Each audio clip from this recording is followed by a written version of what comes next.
Le problème ici, c'est quoi? C'est que le pouvoir de la rupture met en œuvre le capitalisme à ses débuts au Bénin d'aujourd'hui. C'est-à-dire que on peut vous exploiter, on peut vous sous-payer, on peut vous triturer, on peut vous presser pourvu qu'un petit groupe s'enrichisse, mais vous pouvez rester dans la misère. Et c'est ça qui s'est fait à tous les niveaux. Prenez l'école. Prenez l'école.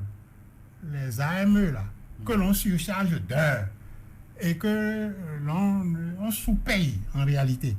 Bon, c'est exactement cette politique. Et on dit que l'école va bien. Bon, vous avez parlé de cantine et des deux que vous avez vus sur vélo. C'est pas en 2015 que vous les avez vus sur vélo à Serres. C'est en 2022. Donc là encore, il reste beaucoup à faire, n'est-ce pas? Vous pensez que de 2016 à...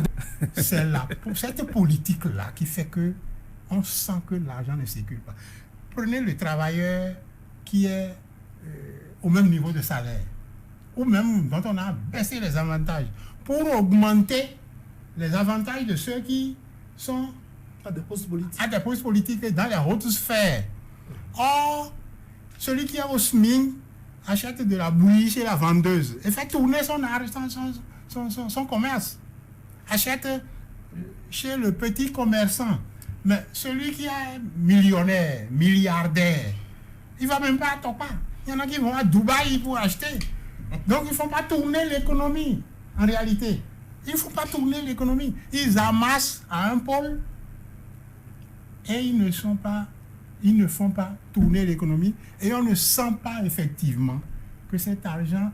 Comment voulez-vous que quelqu'un qui est millionnaire s'asseye chez la vendeuse de bouillie pour prendre la bouillie? C'est pas possible. Or, vous étouffez les autres. Depuis combien de temps on parlait d'augmentation de salaire et autres? Bon, c'est peut-être maintenant que, comme les élections approchent, on va peut-être faire quelque chose, j'espère. J'espère pour les travailleurs que quelque chose se fera, même si c'est parce que les élections approchent. Si ça se fait comme ça, je prierai le pouvoir de la rupture de faire les élections tous les ans pour qu'au moins les travailleurs puissent avoir quelque chose. Parce que là, sinon, ça ne marche pas.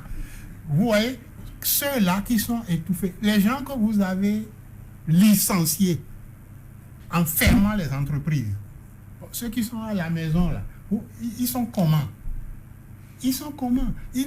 Les familles, vous comprenez? C'est ça qui ne circule plus. Donc, les autres formes d'argent, ça n'a pas cessé. Vous ne pouvez pas me démontrer que ça a cessé, puisque les scandales à répétition se répètent tout le temps. On peut commencer à citer si vous voulez. Et la gestion qui en est faite, vraiment, je ne sais pas.